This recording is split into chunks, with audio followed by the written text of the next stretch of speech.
buenas tardes, hoy 15 de julio es un honor darles la más cordial bienvenida a nuestro programa La Mala Educación, nuestro programa de la Facultad de Humanidades y Ciencias de la Educación. Hoy vamos a hablar de historia. Tenemos la carrera de historia en nuestra facultad. Realmente es una gran propuesta, pero usted va a ir conociendo los detalles precisos a continuación. Permítame dar la bienvenida. En primera instancia saludo a la doctora Beatriz Rosell, quien es directora en ejercicio de la carrera de Historia. Doctora, qué gusto tenerla, bienvenida. Gracias, Janina. Un honor. También nos acompaña el licenciado Nigel Caspa, quien es estudiante de maestría de la carrera de Historia. Bienvenido. Muchas gracias. Un honor para nosotros tenerlo acá. También paso ya a lo que es mi izquierda, para saludar a la doctora Pilar Mendieta, docente investigadora de la carrera. Bienvenida. Gracias. También está con nosotros la licenciada Vania Gómez, docente investigadora, también de nuestra carrera de Historia. Bienvenida. Muchas gracias, Janina, por la invitación. Qué gusto. Doctora Rosell, en primera instancia, por favor, le voy a pedir a usted que nos haga un breve contexto de la carrera de Historia, pero también destacar en líneas generales, ¿qué es la historia? ¿Por qué se crea una carrera? ¿Y por qué esa alternativa tan importante también que nos brinda para poder estudiar lo que es la historia? La historia es el conocimiento fundamental para los seres humanos y las sociedades. Conocer el pasado es inigualable para cualquier pueblo, para cualquier institución. Por eso es que esta carrera, que ya tiene unas generaciones de investigadores, dedica una gran parte de su tiempo, de sus esfuerzos a la investigación, además de la formación. Son las tareas básicas de la universidad. Y en ese sentido nos interesa la democratización del conocimiento, que es un tema difundido y aplicado por las Naciones Unidas hace mucho tiempo, por UNESCO, que consiste en llevar a todos los rincones posibles, a todos los ciudadanos de cualquier edad, el conocimiento, y en este caso, el de la historia. Entonces, desde la carrera estamos dando un ciclo de conferencias de historia económica, tiene mucho éxito, otras conferencias independientes, tenemos un instituto de investigaciones históricas, las colegas van a hablar de sus investigaciones. Tenemos la revista Historia, que ya está en el número 41, y por eso es que, reitero, nos interesa llegar a todos los ámbitos, a los docentes, a los estudiantes. Incluso tendremos una sesión de conferencias de estudiantes con jovencitos de colegios. Entonces eso muestra nuestro gran interés en mantener esa línea de investigación que es fundamental. Y lo que puedo decir es que hace falta en todo el país, creo, y en el medio universitario también, contar con fondos para la investigación que tendrían que ser del Estado, que facilite el Estado para trasladarse a lugares que no es nada fácil, para tener un mayor fondo bibliográfico de medios alternativos. Eso apoya indudablemente a la investigación. Entonces volveremos a mencionar otros puntos. Cierto. Quiero dar el paso a Pilar, por favor, si nos puedes hablar de tus trabajos. Bueno, buenas tardes. Por favor, Pilar, bienvenida. Yo me he formado en la Universidad Mayor de San Andrés en la carrera de Historia y hace 23 años, creo, sí, 23 años que soy docente de la carrera. En mis años de ejercicio profesional he investigado, me he centrado sobre todo en investigar las rebeliones indígenas. Sí, esa es su especialidad. Sí, y esto gracias a un maestro, a un gran profesor que tuvimos en los años 80 en la carrera, que fue don Ramiro Condarco Morales, que hizo este libro clásico de Zárate el temible Vilca, y en base a él y gracias a él, inspirada en él, yo seguí su huella investigando justamente la Guerra Federal y la participación de Zárate Vilca y la alianza entre Zárate Vilca y José Manuel Pando, tratando, digamos, de explicar cómo fue posible la alianza entre el Partido Liberal y los indígenas. A eso le he dedicado como unos 30 años, desde mis inicios como estudiante hasta que pude hacer el doctorado y gracias a ello pude publicar un libro sobre, que es mi tesis doctoral sobre la rebelión indígena. Bueno, sí. Claro, y por supuesto en algún momento también nos encantaría poder tocar este tema en específico en el programa. Qué interesante yo lo de las encantada, rebeliones sí, indígenas. esa es mi especialidad. Qué bueno, qué lindo conocer. Licenciada Vania, ¿cuál es su especialidad? ¿En qué basó su tesis, su investigación, su trabajo? Perfecto. Yo, a diferencia de todas mis docentes que están acá, tengo 4 años de docente, invitada en la carrera de Historia. La verdad me llama la atención, así como cuando uno siempre le toca algo que le impacta, hace un viaje a la Amazonía. Y yo sabía que en mis épocas todavía, estamos hablando del 2003, había toda una concentración de estudios muy andinos. Entonces yo quería, la verdad, innovar algún estudio sobre la Amazonía y visitar a los mocetenes en Asunción del Quiquebay, en el Beni, y me impactó mucho. Yo quería hacer la historia de ellos y ahí empezó todo un estudio explorativo, ¿no? Desde fuentes secundarias, fuentes primarias, y yo me enamoré plenamente del lugar y de la región y de las personas. Empecé mi tesis con esto de rutas y visiones de exploradores, conquistadores, misioneros hacia las tierras bajas de los mocetenes, una historia de larga duración del siglo XIII al XIX, en la que se parte obviamente cuál era la visión que tenían los exploradores y conquistadores, era la búsqueda del mito del dorado, el oro. Después vienen los evangelizadores que ya venían con todo ese ímpetu de llevar la religión católica, y toda esta historia narra una historia de larga duración. Pero en la actualidad estamos justamente con el instituto trabajando un tema sobre la visión o los imaginarios del Estado con respecto al norte amazónico de La Paz. Y ahora, bueno, yo estoy tratando ahí un tema, un capítulo que es sobre la visión del Estado Nacional acerca del norte amazónico. Entonces, la visión de los liberales y también de los procesos nacionalistas con respecto al norte amazónico de La Paz. Interesante también, sin duda.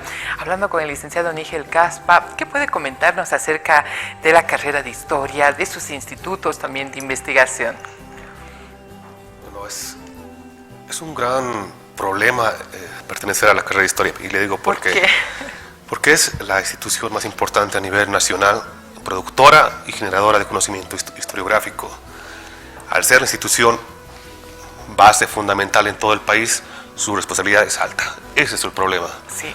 Producir conocimiento nuevo, renovado, buscar alternativas de publicarlos y encargarse de la difusión es un reto importante.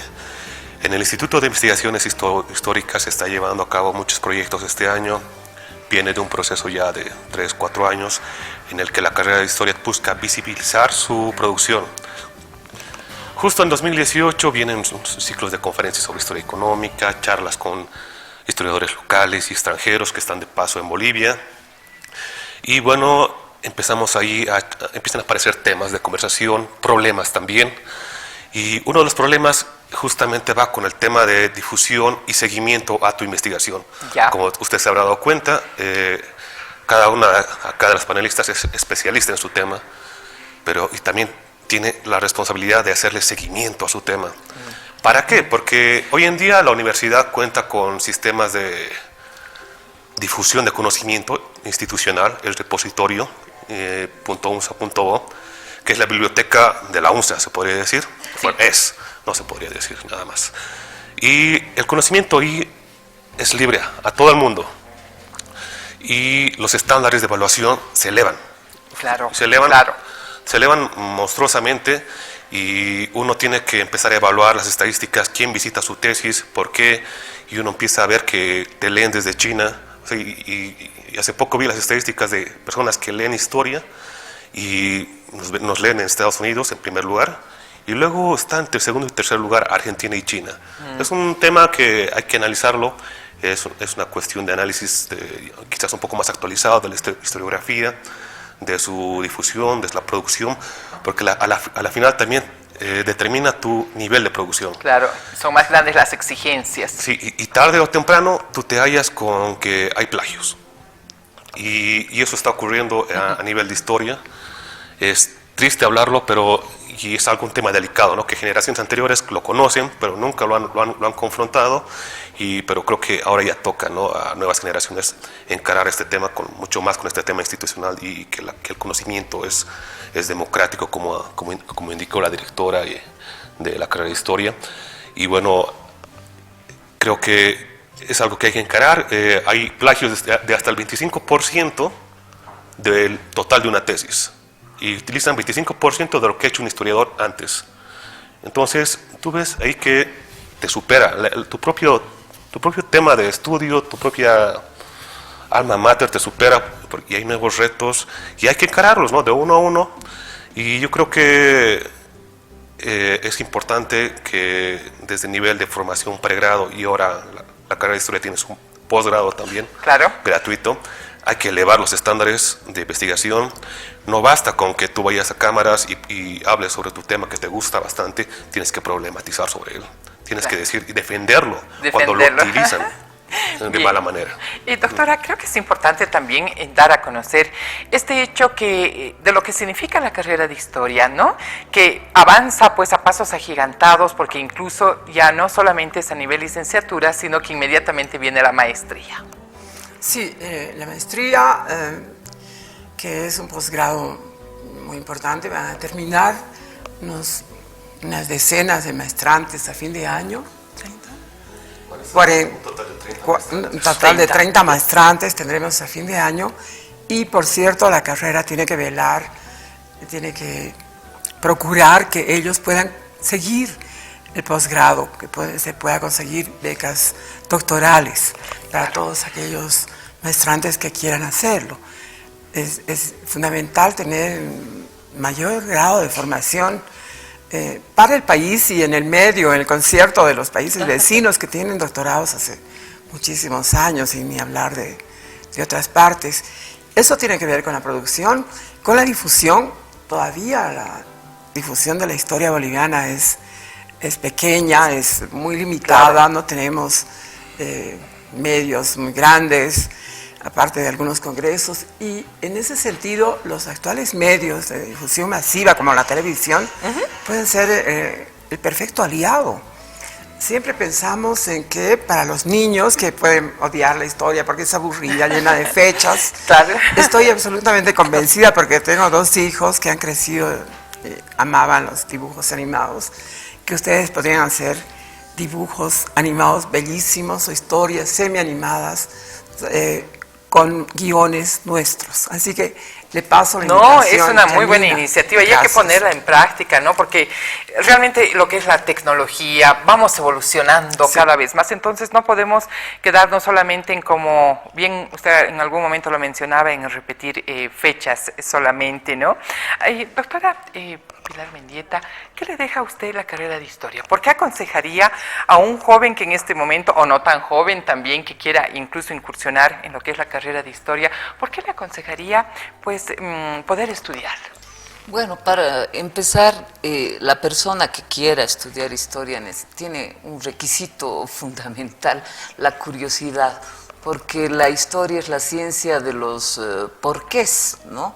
Entonces, una persona común puede pasar por una marcha de la COB y decir, ¡ah, qué molestia! Pero una persona que está inclinada, digamos, a saber o a entender mejor la problemática de la actualidad actual, va a decir por qué están marchando, ¿no? ¿Qué hay detrás de esta marcha?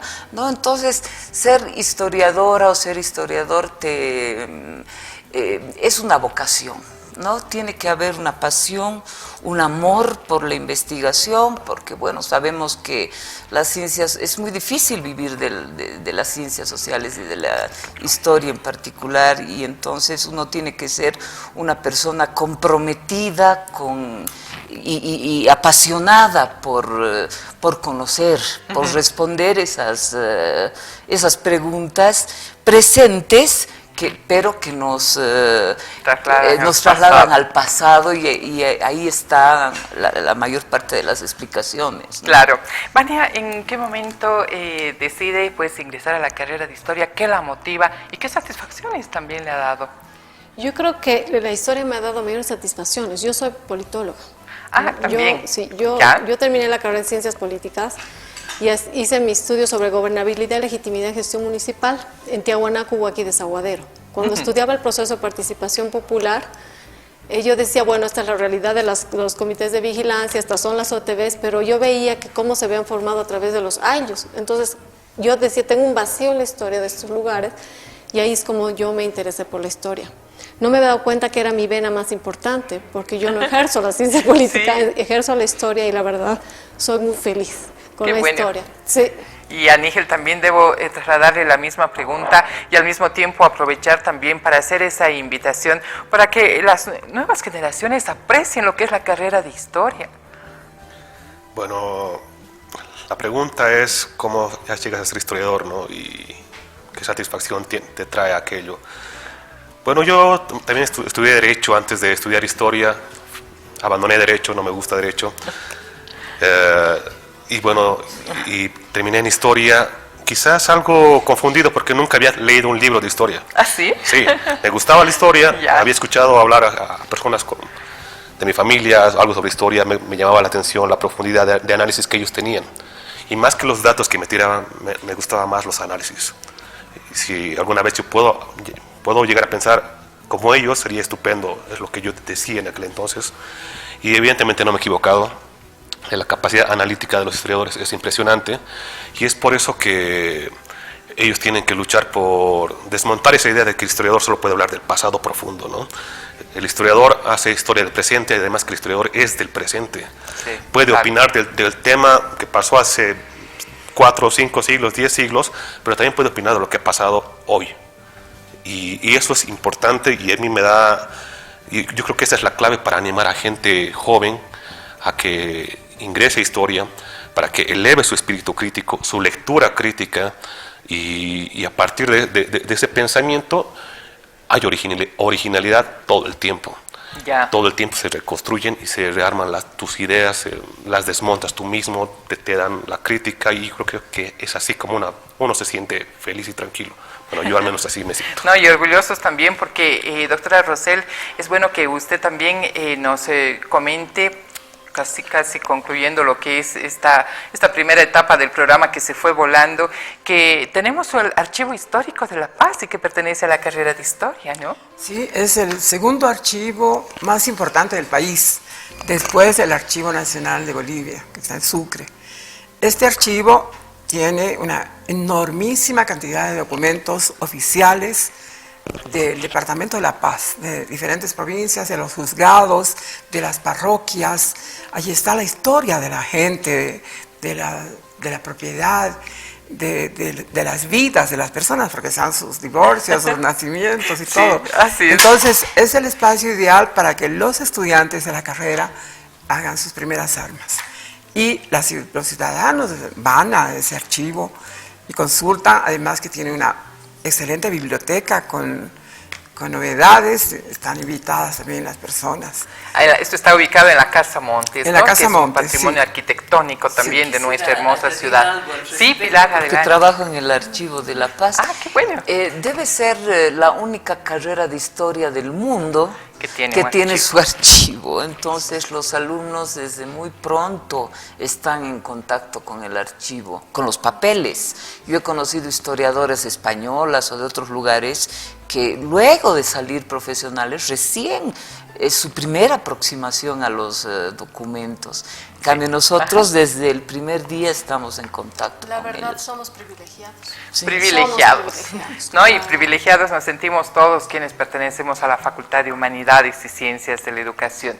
Ha sido realmente corto el tiempo, en alguna oportunidad estaremos ampliando, nos gustaría, con la especialidad y temas propios de cada uno de estos profesionales que estuvieron presentes hoy en el programa. Doctora, muchas gracias. Nígel, lo mismo. Vania, Pilar, gracias por haber estado presentes en La Mala Educación. Gracias. No, un placer para nosotros. Para usted que en este momento también está en nuestra sintonía, lo invitamos a hacer una muy breve pausa. Más adelante estaremos hablando de hechos históricos que hacen pues a nuestro país indudablemente. Aguárdenos. En instantes vuelve la programación de TVU. Universidad Mayor de San Andrés. Facultad de Humanidades y Ciencias de la Educación, desafiando la realidad.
Universidad Mayor de San Andrés, trabajando en investigación e interacción social al servicio de su pueblo. Continúa con la programación de TVU. Bueno, retornando ya de la pausa, en esta oportunidad no podemos dejar pasar un episodio que realmente no quisiéramos que nunca más vuelva a suceder en nuestro país. Hablamos de la época de dictadura, recordando un 17 de julio de 1980 específicamente. Para hablar, por supuesto, tenemos especialistas en el tema. Está a mi lado la doctora María Luisa Sux, quien es vicedecana en ejercicio y a quien es un gusto darle la bienvenida a la mala educación. Doctora, bienvenida. Bueno, muchas gracias por la invitación. Y Para un saludo a nosotros todos. Un gusto. También nos acompaña Verónica Colque, quien es estudiante de la carrera de Historia. Verónica, bienvenida. Muchas gracias por la invitación. Bueno, hacía referencia, doctora, a un 17 de julio de 1980 y adelantándome un poquito a los hechos, es un día para recordar donde pierde la vida el líder socialista Marcelo Quiroga Santa Cruz. Tenemos una breve nota para recordar quién fue Marcelo Quiroga Santa Cruz, un poco de su trayectoria también y luego entramos en el tema. ¿Le parece? Vamos con la nota, por favor. Marcelo Quiroga Santa Cruz nació en Cochabamba el 13 de marzo de 1931. Político y escritor boliviano, se dedicó al periodismo y a la política. Fue diputado y ministro de Minas y Petróleo en 1969, cargo desde el que promovió la nacionalización de compañías extranjeras. Marchó al exilio al producirse en Bolivia el golpe militar que derrocó a Luis Adolfo Siles Salinas y residió en Argentina, Chile y México. En 1971 fundó el Partido Socialista. De vuelta a Bolivia, durante el gobierno de Luis García Meza, fue tomado preso, torturado y asesinado por el régimen entonces imperante. Algunos fragmentos de una novela inconclusa, Otra vez Marzo, fueron publicados póstumamente en 1990. Además de escritor, Marcelo Quiroga Santa Cruz fue cineasta y periodista. Su única incursión en el séptimo arte fue la realización del corto El Combate. De su labor periodística cabe destacar la fundación y dirección del diario El Sol en 1965, que tuvo una escasa vida, pero se caracterizó por un contenido de dureza crítica y denuncia política.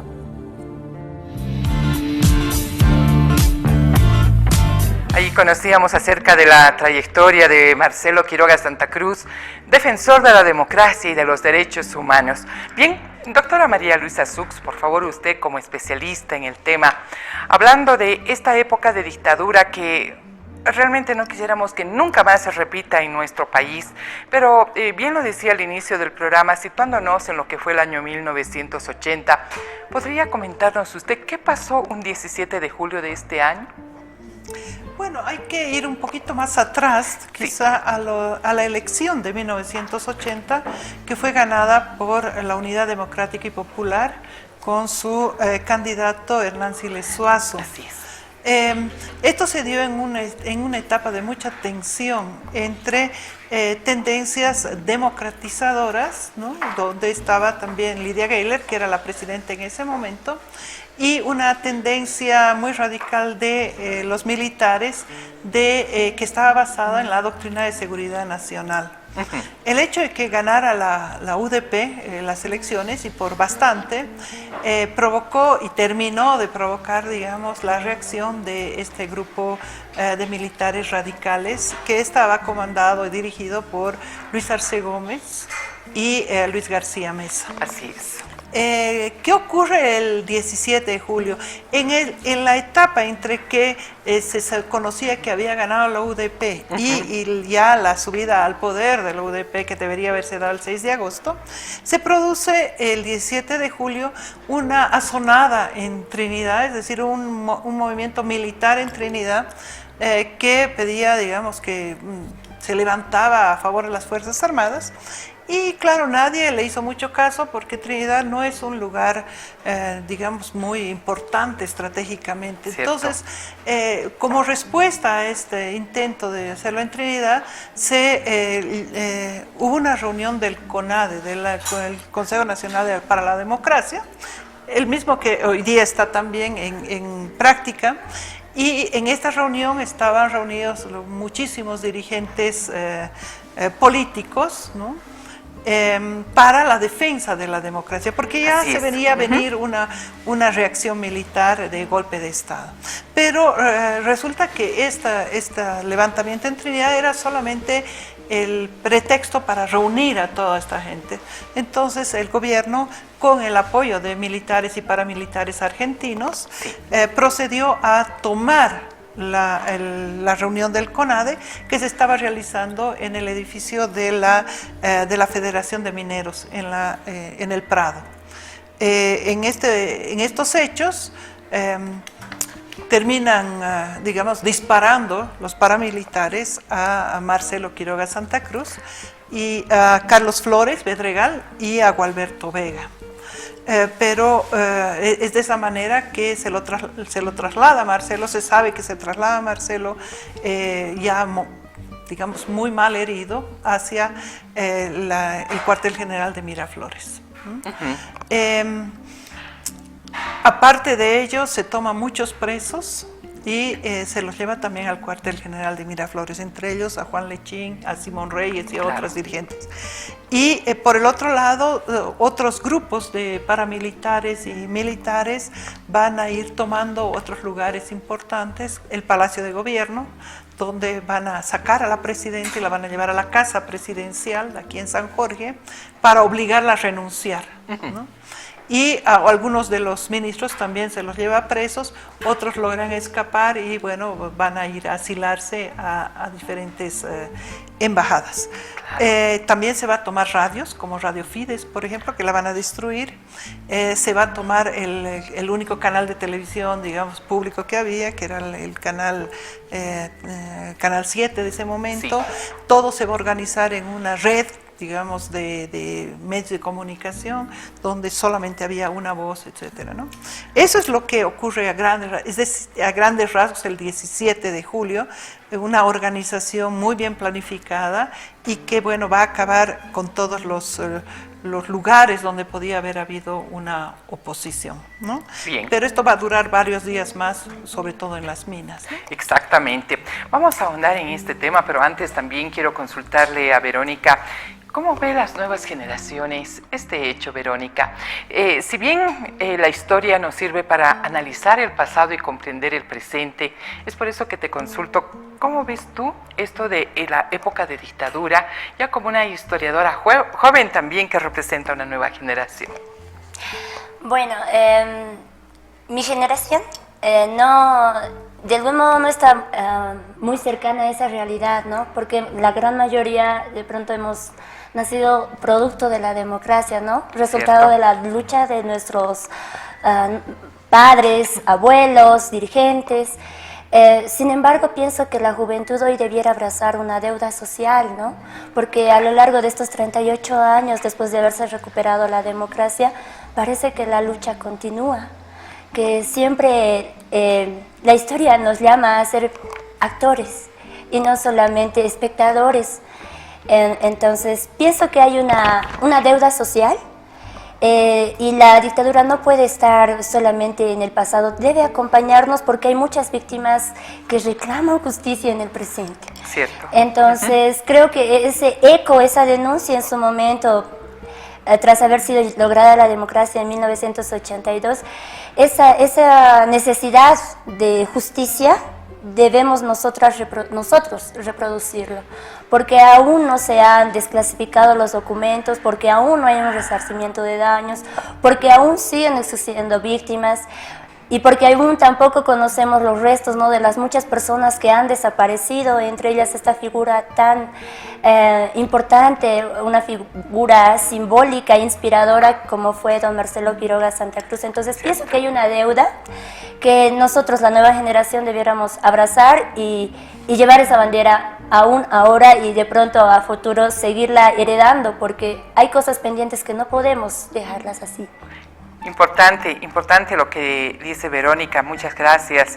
Realmente hay una deuda social, ¿no? Porque pasan 30, 31 años, pero aún seguimos, como bien Vero lo decía, abrazando esa esperanza de que realmente se puedan encontrar, por ejemplo, los restos de Marcelo Quiroga Santa Cruz, de que se esclarezcan la muerte de varias personas que perdieron, obviamente, la vida en estas épocas tan difíciles en nuestro país, o desaparecidos también, que aún no se conoce el paradero de estas personas. Pero, doctora Sux, no podemos dejar de mencionar que dentro de este, no sé si breve periodo, porque dura alrededor de un año, el golpe de Estado de Luis García Meza, recordar también lo que ocurre un 15 de enero del año 1981 con la masacre en la calle Harrington, ¿no? Sí.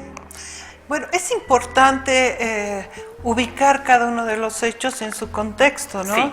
Y si bien, como tú dices, ha durado un año el gobierno de García Meza, la época de las dictaduras militares ha durado 18 años, que no es poco, es toda una generación que ha vivido con determinados momentos cortos de democracia, ha vivido bajo gobiernos dictatoriales militares, ¿no? Y entonces quizá uno de los hechos más conocidos es el de la masacre de la calle Harrington. Así es. Donde murieron 8 militantes del Movimiento de Izquierda Revolucionario, del MIR, ¿no?, que se estaban reuniendo para coordinar actividades del gobierno de la UDP, digamos, y donde participaba también el MIR, pero cuyo centro estaba fuera del país, porque habían salido los máximos dirigentes, ¿no? Todos sabemos que Jaime Paz, por ejemplo, no estaba aquí el 17 de julio porque se estaba curando en Estados Unidos, sí, después de el accidente donde todos los demás murieron y él se salvó. El hecho es que estaban estos jóvenes ahí, jóvenes la gran mayoría, y bueno, llegó también todo un grupo de paramilitares. Y bueno, los testimonios son muy, muy duros porque digamos, la única que se salvó fue la única mujer que estaba Gloria en la reunión, Ardaya, Gloria Ardaya, sí, y todos los demás pues murieron y después quisieron hacer ver que había habido un enfrentamiento, cosa que se mostraba, esto fueron estrategias a lo largo de estos 18 años porque lo que hacían era matar a la gente, pero poner al lado armas, o sea, sembrar armas, como se dice, para decir, han muerto en un enfrentamiento, y esto no fue ningún enfrentamiento, sino fue una matanza, ¿no? Bueno, según doctora, revisando algunos hechos históricos, nos dicen que este 15 de enero, si bien estaban reunidos este grupo de militantes del MIR, en realidad lo que se pretendía era analizar un paquete económico, ¿no es cierto?, donde, bueno, había alza de varios productos de lo que es la canasta familiar, y ese fue el motivo preciso de la reunión. ¿Fue así? Sí, efectivamente, no nos olvidemos que en toda esa época había... la mayoría de los países no reconocieron al gobierno de Luis García Meza, y esto profundizó la crisis económica que ya se venir, digamos, ¿no? Y que va a estallar con más fuerza durante el gobierno de la UDP. Claro. Entonces se estaban tomando algunas medidas económicas, y por esto, cómo responder a estas medidas económicas, pero al mismo tiempo ellos eran, digamos, parte de la dirigencia del MIR en Bolivia, porque otra parte estaba fuera, que eran los que, digamos, daban las pautas para cómo organizar de alguna manera alguna resistencia frente a todos estos abusos del gobierno militar. Claro.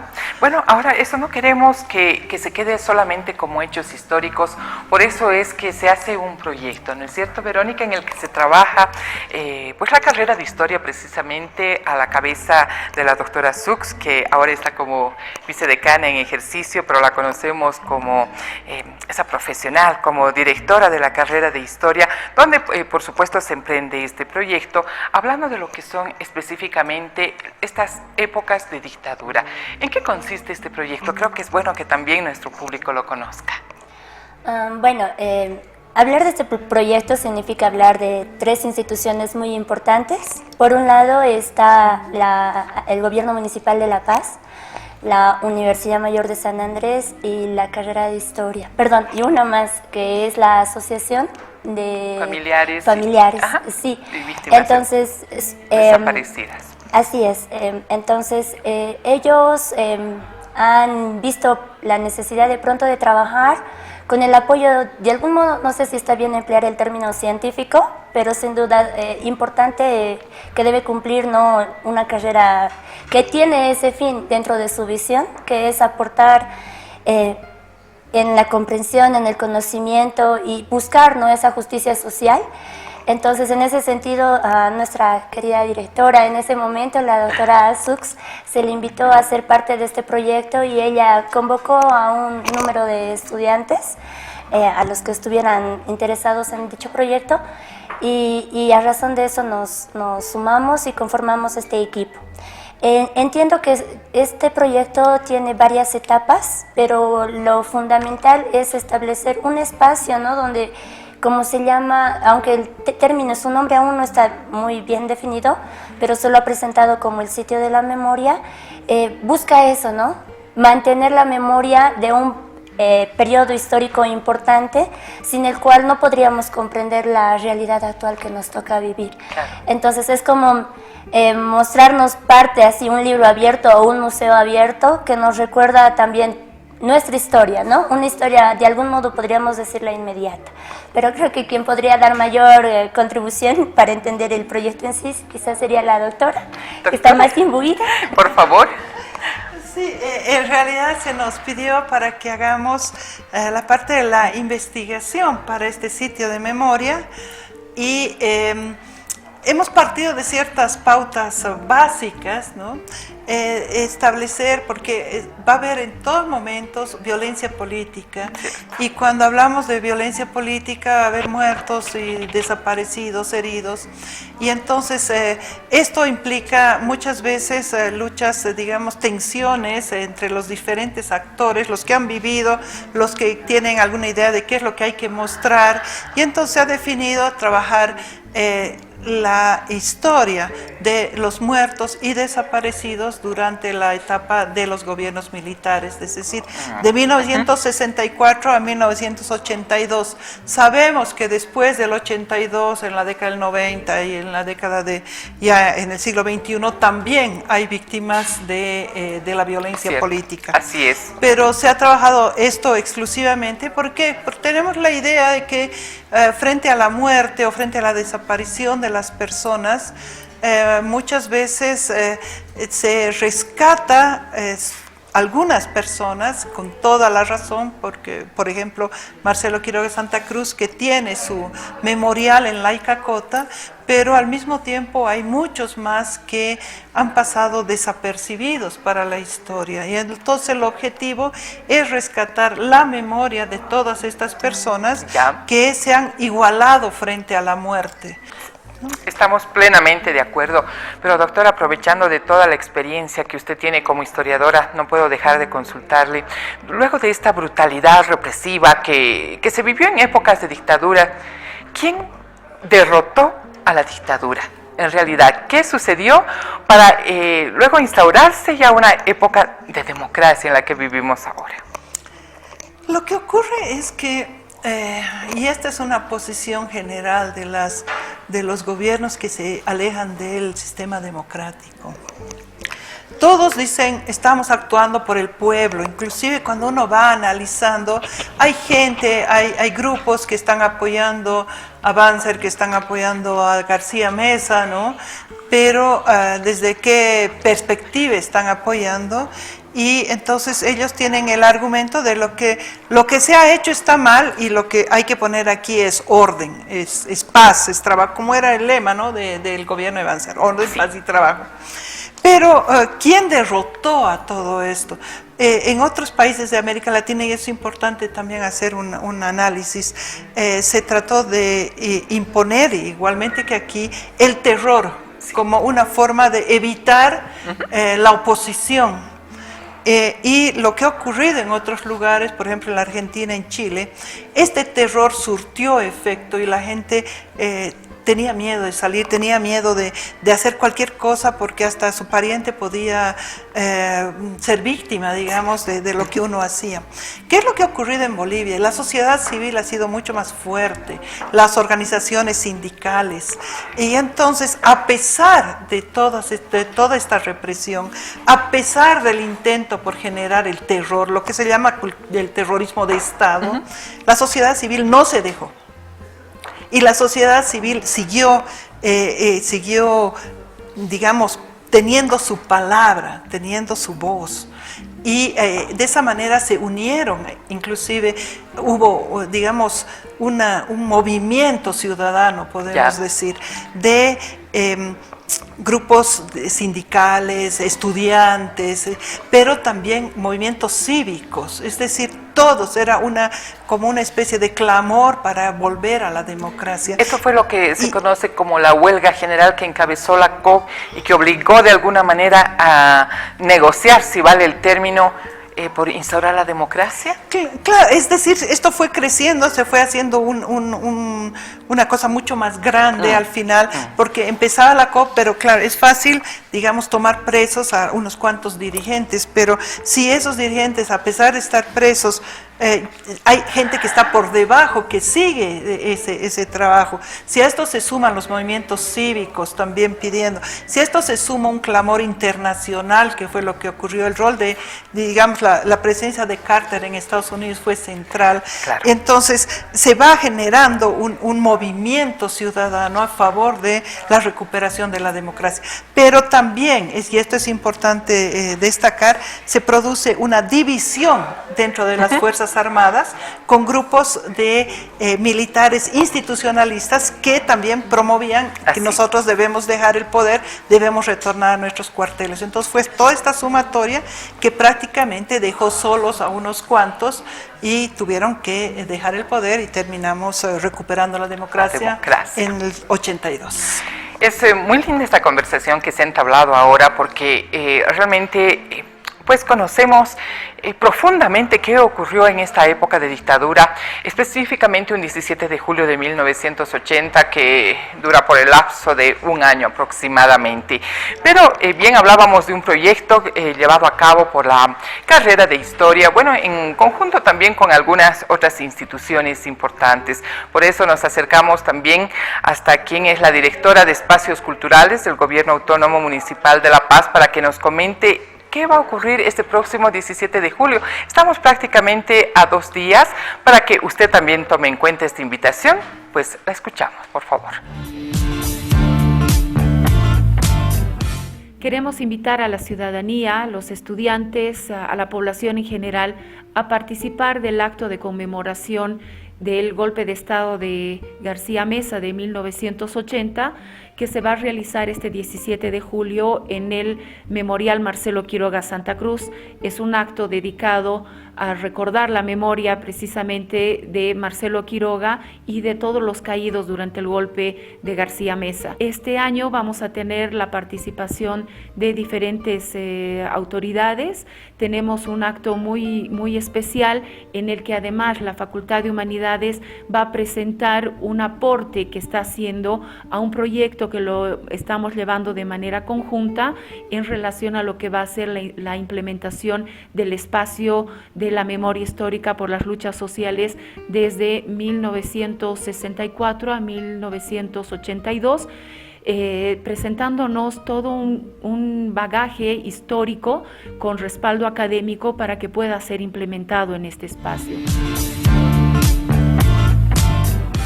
Esa es la invitación. A partir de las 10 de la mañana estaremos todos reunidos, por supuesto representando a nuestra universidad y a nuestra Facultad de Humanidades y Ciencias de la Educación.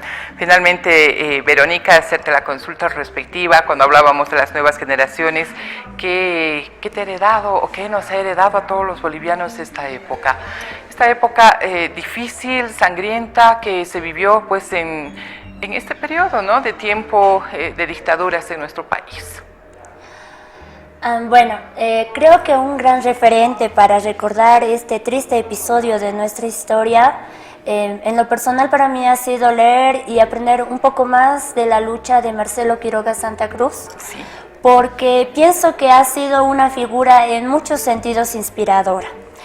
El legado que yo noto que ha dejado es, bastante, pero sobre todo quiero referirme a 4 puntos específicos. El primero de estos tiene que ver con el hecho de que nosotros, las generaciones recientes, tenemos que cuestionar, entender, cuestionar nuestro sistema, ¿no?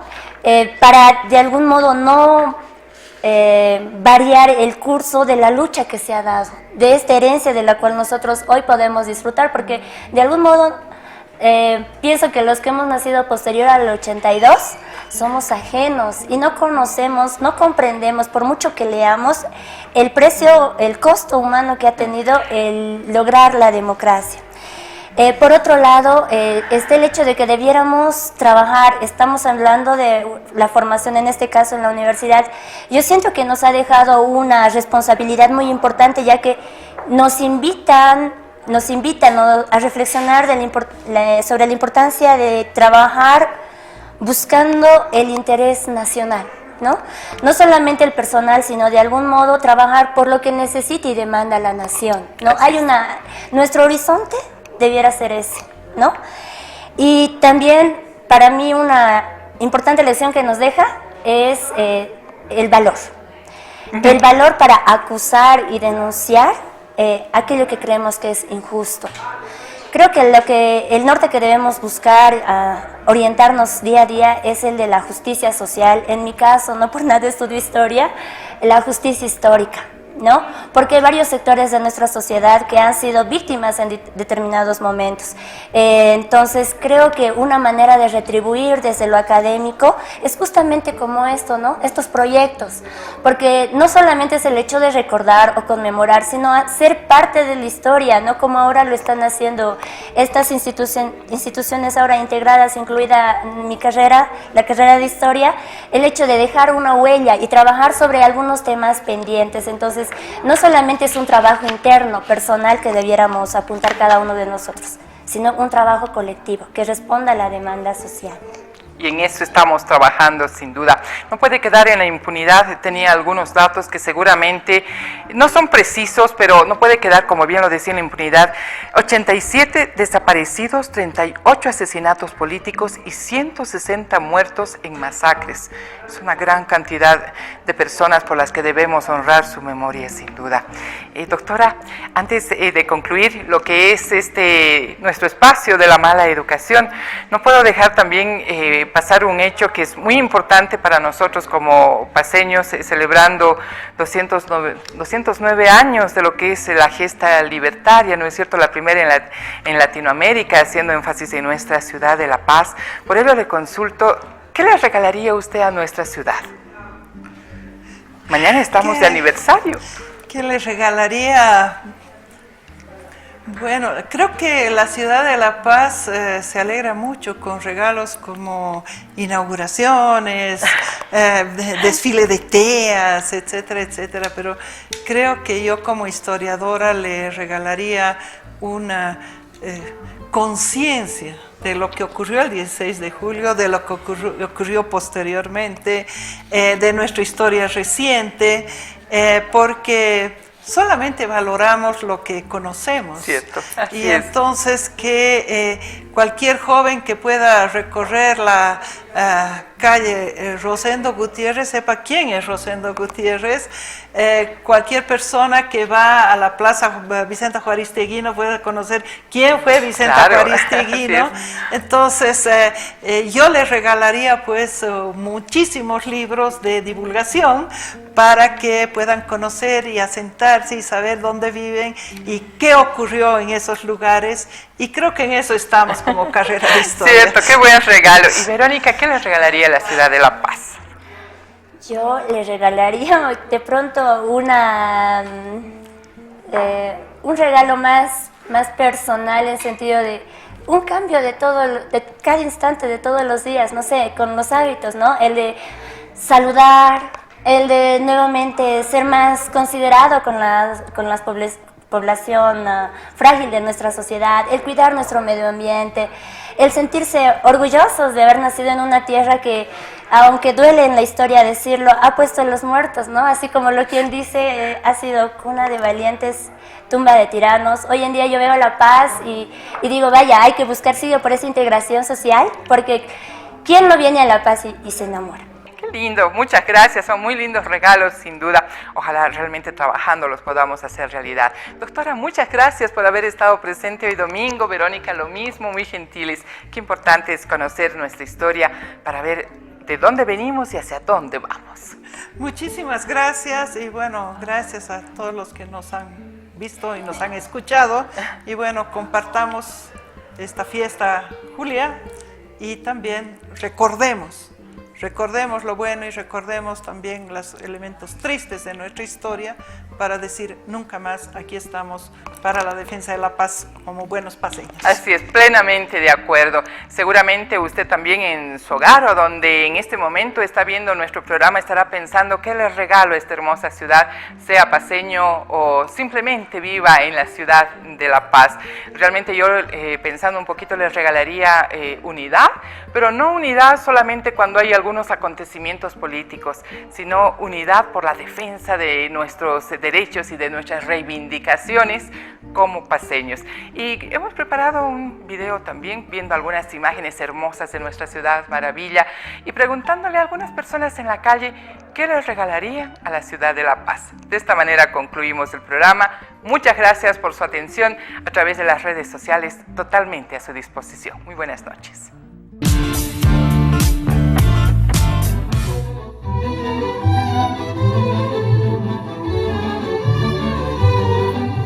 A La Paz les regalaría más limpieza, que no botemos la basura por todo lado, para que nuestra ciudad se vea más bonita. Lo que les regalaría sería un buen, digamos, puede ser un aseo en la calle, puede ser de diferentes maneras, ¿no? Yo les regalaría a La Paz una felicitación estudiando, porque dicen que nosotros estamos mal en la educación, entonces mi regalo para La Paz es seguir estudiando. Yo desearía que cuiden más la paz, que no la ensucien, que no contaminen y que reciclen. Yo les regalaría un paz a la ciudad de La Paz, porque mucha marcha hay. Como paseña, ir a gritar al desfile. Viva La Paz y nadie más. Al desfile quiero ir y botar mis confites ahí. Voy a gritar, adelante, viva La Paz.